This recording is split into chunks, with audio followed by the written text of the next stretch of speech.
Good morning again.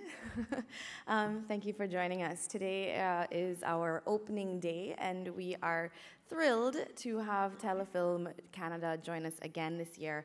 This partnership has been long-standing, and every year we get better at it. And so we're thrilled to have them join us this year in the Glen Gould studio.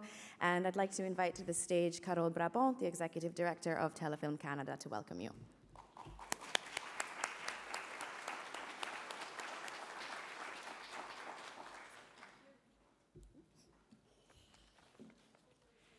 And we are as thrilled to be back again. Bonjour, mesdames et messieurs, bienvenue à to the Maps to the Talent New Direction, the first of 3 Telefilm Canada Talent to Watch panels at this year's industry conferences. Today you will hear from 4 Canadian filmmakers as they reflect on their careers, the changing state of cinema, and the creative possibilities offered by new technologies. This year, we are returning with the 15th edition of the popular Telefilm Canada Pitch Test. The winners, selected by a jury of international experts, are awarded $15,000 from Telefilm to develop the project. We will also be paying tribute to the year's Canadian women in film with Burke's next Wednesday. And we will host our 2nd and 3rd Talent to Watch sessions here in the Glen Gould studio. On September 7, we'll address the question that is probably on everyone's minds: where is my audience? A keynote discussion with noted film analyst and consultant Michael Gubbins, providing insights into audience behaviors and trends. And on September 10th, on an equally dynamic presentation with Michael on how do I engage with my audience. I'd like to thank Bell Media and Chorus Entertainment for supporting the Talent to Watch through their contribution to Telefilm's Talent Fund. My warm thanks to our guests today for taking part in this discussion. And special thanks to our moderator, Richard Krause, currently the film critique for Canada AM and CTV News channel. Richard is a discerning and long-standing film writer and critique. I'm certain that his industry knowledge will make for an energetic discussion today. And don't forget to pick your Hollywood Reporter Canada's World Got Talent at the Hyatt Regency. Have a good day.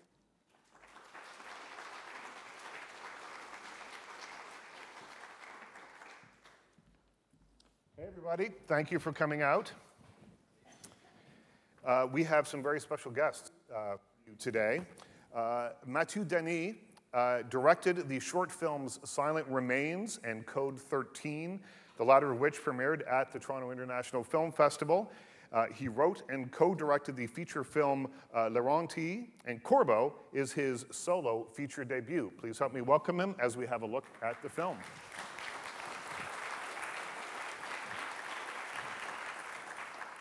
Mathieu Denis. I'll go get him. Yay, there we go. And let's have a look at a clip from the film, please, if we could.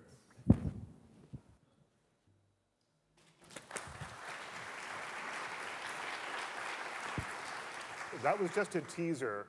When can they see the whole film?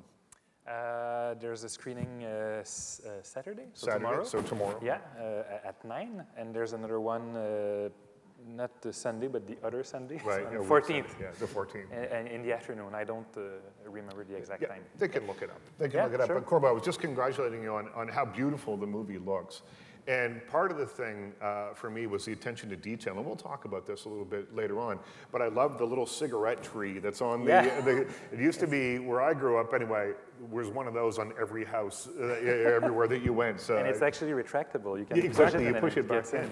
Now, but those little period details really put me in the time and place and help draw me into the story somewhere. So congratulations. Thank you. Andrea Dorfman is my next guest, who is born in Toronto, currently based in Halifax. Her short films include 9, There's a Flower in My Petal, and Lost and Found. Her features are Parsley Days, which premiered at the Toronto International Film Festival, Love That Boy, and Heartbeat, which you can see at the festival this year. Let's have a look at a clip, and we'll bring Andrea Dorfman to the stage. Hey, Andrea. That's Heartbeat. I just could judge by the look on your face. Is it hard to watch the movie with other people watching you watch the movie? Yeah. And when can people see Heartbeat? Heartbeat will be screening tomorrow night at the Scotia, is it called the Scotiabank Theatre at 7:15. That's the premiere screening. It's sold out, but I believe there are rush tickets. And then the next screening is Monday at 4 p.m., same theatre. And I think there are tickets left. Yeah, you've got chances to see it. Next guest, Jeffrey St. Jules was born in Montreal and grew up in Nova Scotia. 3 of his short films, The Sadness of Johnson Joe Jangles, The Tragedy of Niling, and Let the Daylight into the Swamp, premiered at the Toronto International Film Festival. His other shorts include The Long Autumn and The Rarebit Fiend. Bang Bang Baby is his debut feature. Let's welcome Jeffrey and have a look at his film.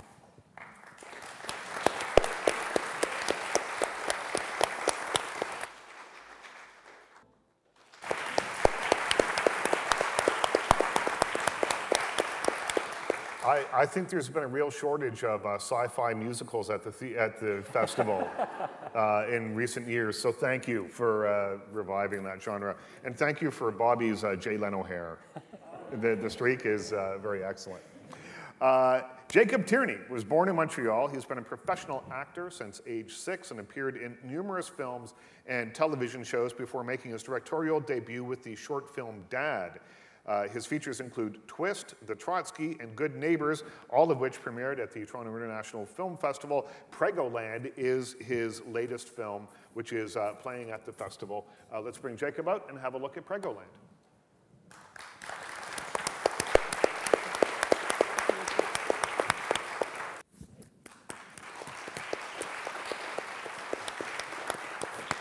Jeffrey, I forgot to ask you when people can see Bang Bang Baby. Monday, Wednesday, and Friday. Check your local listings for times. And Jacob, when can people see Pregoland? Tonight, although I don't know that they can actually see it, tonight and Monday. And Monday. Yeah. So lots of chances to have a look at these films. I wanted to kick things off by getting a comment from each of you.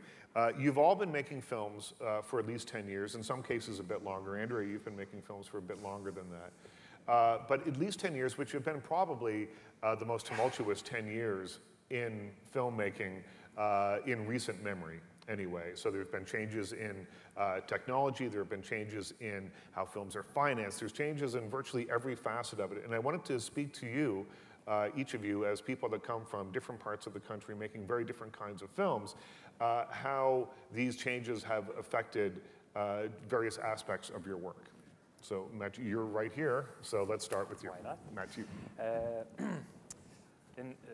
I think in my case, the very first thing that comes to mind is that I shot, the first film I did was in 2007, and all the films I did were shot on film, and Corbeau is the first film I shot digitally, so using a digital camera. And I'm not going back to film, I have to say. Well, I was just making a note to ask about that follow-up. So, and why not? There's a number of reasons, but obviously, I mean, I'm not ready to lose 2 days worth of shoot in order to shoot film. Right. I think if you can shoot longer while using a digital format, you should do that. But also, I found like there was a newfound flexibility in the way I could shoot this film. And the problem with maybe the films that I do is that it's very often quite long takes. Right.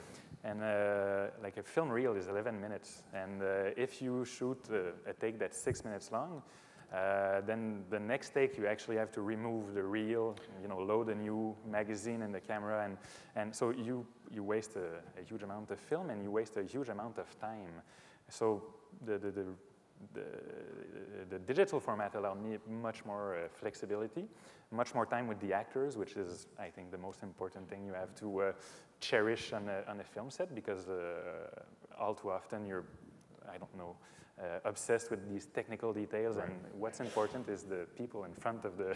Well, and there's a lot of people in Corbeau. Yeah. It's a big cast. Yeah. I mean, just as we saw from that clip, I don't know how many people were in that scene. There were probably 12 people in that scene that we just saw. 14. So there's a lot going on. Yeah. And so when there's that many people, there's a lot that can go wrong. So I did a very high number of takes all through the film, and I mean, if we had shot film, I would have had the line producer behind me telling me, well, you can't do another take because we won't have any more film at the end of the day. Right. Whereas when you shoot digital, you get more leeway. Of course, I think, I still like the quality and the texture of film. I think the challenge we face today, and it's something we tried to address with the film, but I think the challenge we face is we have to find, if we're going to shoot digital, and I think, that's what's going to happen. Film, whatever we do, it'll die out soon. But if you're going to shoot digital, you have to find a way to make it nice looking, because I think it's a very tough material to work with, and I think we're at the dawn of trying to understand how it works and how it can be made into something that's not the usual video image that we have in mind. Right. Andrea? I think that's a great question, because you're absolutely right. Where the span of our careers there's been a lot of technological changes. And I find it very exciting. I also started in film. My first feature film I shot on Super 16 and then blew it up to 35 millimeter, which has an interesting quality to it in itself. And then it was video, but video went through a sort of awkward stage, I found, and I didn't really like shooting video. So that motivated me to mix mediums. And what was it that you didn't like about shooting on video? But we're talking 5 years ago, right? Something like that, or? I made a film, Love That Boy. It was shot in 2002 on video, and it was part of this sort of new wave of filmmaking where they were shot on video, but then blown up to 35 millimeter. So again, it was mixing the media, which is interesting, and I think it was a long phase of experimentation that now is ending up in hello. Does that work? Here. That now is ending up in this incredible world of digital possibility, where you can shoot on digital and make it look like anything that you want. And what I've really enjoyed exploring is, I call myself first and foremost an artist who works in film and video and animation and drawing and painting and bookmaking and whatever. But what I love is this possibility of mixing things up a bit. But at the end of the day, it always comes back to the story you're trying to tell. And so I look at the story and I think about, well, what do I have? What are the tools I have at hand? How can I use them to ultimately serve that story? And I think that sometimes the options can be mind-boggling. There seems to be so much. So again, I go back to, as an artist, I sometimes do the best with limited resources, and that's what I've been playing with lately. And Jules, your film, I think your microphone's probably working. I think yours was cutting in and out. Okay. Is it working? Yeah? So you have to hit that button. Mine is. You gonna ask me something? Well, your film is so stylized looking, and I mean, same question to you as to all the other filmmakers. But your film is so stylized looking. Were there unique steps that you had to take to get your vision of what you wanted onto the screen? Yeah, I mean, I guess like how it's changed is just... Let's, you can share the mic now. Yeah, you just cut out. Yeah. Maybe I just don't speak loud enough. It's just, I think that basically, I guess it's a conversation about digital versus what the new opportunities we have with digital filmmaking. And it just gives you a lot more room to experiment, really, and in ways that are not very expensive, and playing with form.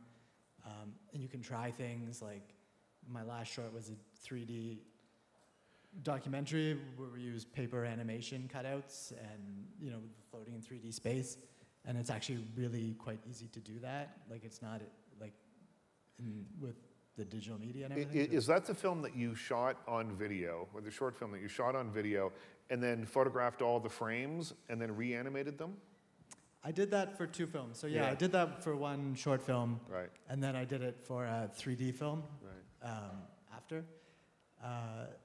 But yeah, I think with this one we're referencing a lot of old films, so we're using a lot of old techniques like rear projection, which I wish we did across the board, but we also used blue screen right. And Compton backgrounds to sort of look like rear projection.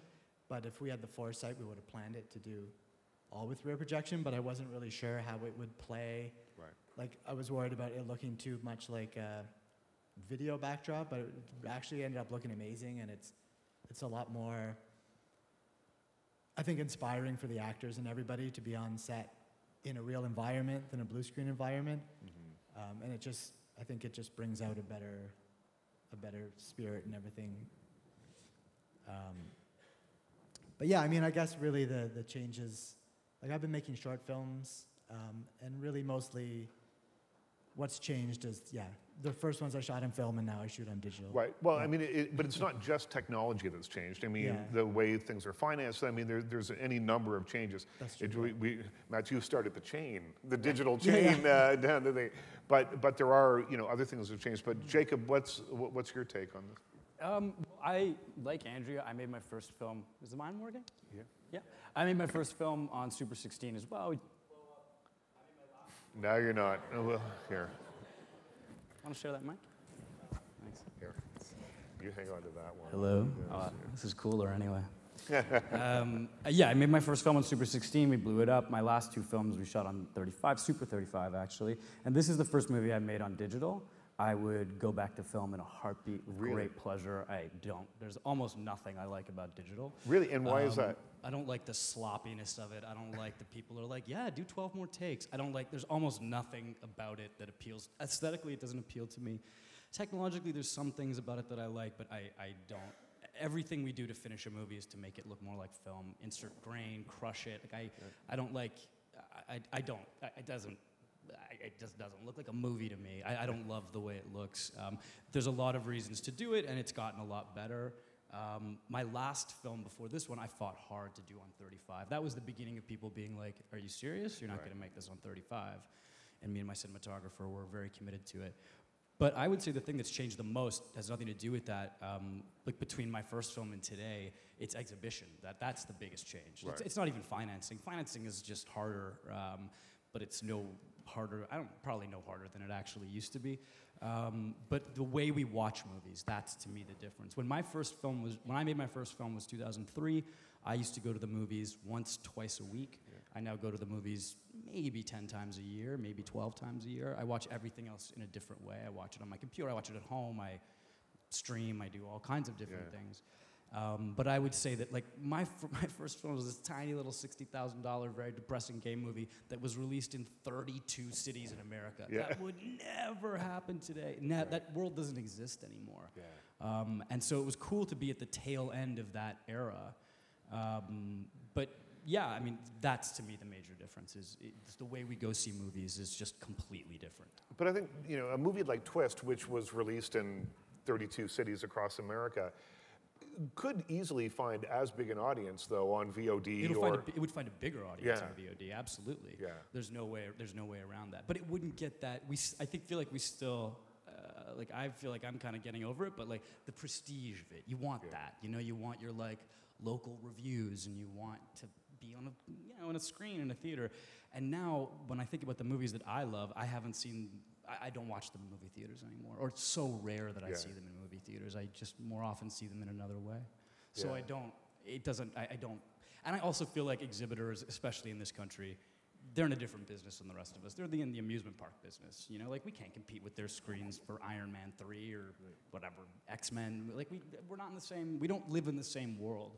And unfortunately, our financing models are still so tied to exhibitors and to their demands, when we're off in different planets now. So this raises a couple of questions for me, and I'll ask them sort of in this order. Jeffrey, and well, none of you, I would think, made this movie to be watched on a screen this size. I know Matthew is shaking his head no. I know because your film is so incredibly detailed. I think that you would lose so much of the texture of the movie, which lends so much to the story for me. If you were to see it on a smaller format, on a phone or on your computer. Tell me, do you go to the movies often? I mean, are you still making things for the big screen, or do you make things with one eye towards it being seen in a different venue other than a beautiful theater? No, I still go to the movies, and I do my films for a big screen. That's the only. I mean, of course, I could go out and think, oh, people will look at it on their cell phones, but I'm not shooting for that. Right. You can't shoot for different formats at the same time. Right. You have to make a choice. And for me, the most interesting way to watch a film is in a theater, on a big screen. And I don't know, the films I do, they have maybe a particular pace. And I don't know, if you see, like a wide shot with lots of people like this on a very small screen, you see it at the same time, whereas on a big screen, you can gaze through some different parts of the screen. And so maybe a take that's, I don't know, a long take on a big screen will maybe look much longer on right, on a cell phone. Or feel much longer. Yeah, feel much longer, exactly. But I don't know, it's really, and I think most of the people don't go out telling themselves, well, this film I'm shooting for a cell phone audience. I think most people still film their films with this idea that they'll be shown in a theater, and that's the optimal way of seeing it. But as Jacob said, of course, people watch the films in a number of different ways today. And does that influence any of you in terms of making artistic decisions along the way, knowing that your film will, you're just shaking your head no. Share the mic. It doesn't influence the way I shoot it. I still shoot it with the idea of I want it. I mean, I adjust my frame. I want that, this what you call the Super 35 look the whole time. Yeah. But I mean, my TV is better than most theaters. And the thing that I find at theaters, I don't know, I'm going to get into a whole shitting on exhibitors thing. I feel ripped off at theaters. I don't like going to the movies anymore. I don't like spending $30. I don't like watching 15 minutes of commercials when I've already paid $15 to get in. Like, the whole experience has lost. Whatever the charm was when I was a child, it's just gone for me. And I have a great, nice TV at home, and I love to watch movies on it. Where I do, I totally appreciate what you're saying, Matsu. Like, I agree with you that you don't, a cell phone, good Lord, no. But like a TV, absolutely. Like good TVs are just as nice as this is a sidebar to this conversation, certainly, but because I don't make films, but I still prefer to see movies in theaters because it's you're seeing all the stuff that you shoot. You're seeing the picture of the director wanted the sand, the whole thing. But I like sitting with strangers and listening to them laugh at things and go and be scared and react to something in a different way that I might have. And that, for me, is primal. It's part of the experience of humankind, telling stories from around a campfire all the way up to this. And that's, for me, the real beauty of seeing movies is just sharing an experience with a large group of people. That's a sidebar. Jeffrey, Bang Bang Baby, how do you want people to see it? Or did you think in any way, were you... Yeah, it's still the best possible way to watch a movie. There's a lot of crap around it, like commercials and everything, but there's still like no better way to view the movie than in an audience in a big screen. So as a filmmaker, you're not gonna gear your film towards the second best way of watching it. You want it to be the best for the best way of watching it. So I definitely think it's doing for the big screen, even though that, in a way, business-wise, I guess, it's making less sense, but as a filmmaker, you want it to be viewed in the best possible way, and that's still in a cinema with an audience. Andrea, your films have a kind of a sense of whimsy about them that I find really lovely when I see them, and I like that they have a really kind of charming spirit to them that is quite unique, I think, and we certainly see that in Heartbeat, the new one. Tell me a little bit about finding that sense of whimsy. Is it something that you shoot for, or is it just It's your art and it's what comes out. Yeah, I think, well, and I'll answer your former question that everybody answered in the same response. When I make films, I like to bring in, again, mixed media. I feel like I'm first and foremost an artist. And so I like how art can be overlaid and infused. I like how animation and live action can play together to create, you know, another thread to a story. Right. And so I actually, you know, similar to everybody here probably, except Mathieu, I don't go to the movie theater as much as I used to. And the challenge in sitting down and making Heartbeat, I thought, well, what if I made a film that had aspects of it that you could extract and show in different forms, like perhaps a cell phone, and so that's what I did. So Heartbeat is it's a story of a musician, so the music can be extracted. I put a thread, a fable through the film about the main character's heart, and so that animation can be extracted and shown as its own film, actually, on autonomously. So I do think with all these possibilities come other possibilities that can shoot the story off in different directions. I mean, there could be music videos that could be extracted from the film. So to go back to the whimsy, I think that the way my brain uses the possibility of making a film I look at it really opportunistically, like what else can I make out of this? Right. How else can we bring people in? How else can I allow the talents of the participants of the film to shine in other realms? So what I took away from all that is that the next time I'm in Montreal, we'll go to a movie. They'll stay home and watch. Sure. They'll stay home and watch TV. We're going to turn it over to you guys now. Do you have questions for anyone on our panel? If so, raise your hand. Go ahead, right in the front here. She's going to bring you a microphone. Oh, there we go. Thank you. Jeffrey, I'd like to ask you a question about your whole process of bringing that kind of, surreal feel to your film. Did you have experience before working with, you were saying you wanted to have real sets, but did you green screen that at all? Was that before you started making the film, did you have that image in mind of exactly how you wanted those scenes to play out, or did that just kind of happen as it, is that post-production? Well, the majority of the film is shot on a studio build set. Okay. So there's most of it, all the houses and everything were built in, her house and, all these places are built in studio, and a lot of the outdoor sets, like the trees, were built in studio, just to give it, the artificial look. There's a few scenes that we did in front of green screen, really, but most of it was, and I think all the stuff that we did practical looks better for this one, but yeah. So direction-wise, I just want one more question, sorry. Yeah. Direction-wise, did you play around a lot with that kind of, I noticed the acting style is a little, I'm not sure what genre that is, but it's really fun and a little more flamboyant in its own sense. Is that something you directed it to? Yeah, well, I didn't want to, I think because I've always made sort of films in sets and stylized worlds, but I don't want that to dictate how I'm shooting it, so I always, I let the actors block the scene within that world and then figure out how to shoot it. So I think, you need that life to it for people to buy into the world. Otherwise, it's just going to feel too staged, within this whole artificial world, If that. No, that's perfect. Okay. Thank you. That's, yeah. Okay, cool. Thanks. Go ahead. While they're coming to you with a mic, I want to ask Jacob. Sonia Bennett is so fantastic in this movie. Yeah. And so essentially the story, the one-liner of this movie is it's a young woman who's having a toughish time getting through in life, and she realizes that if people think that she's pregnant, they treat her differently.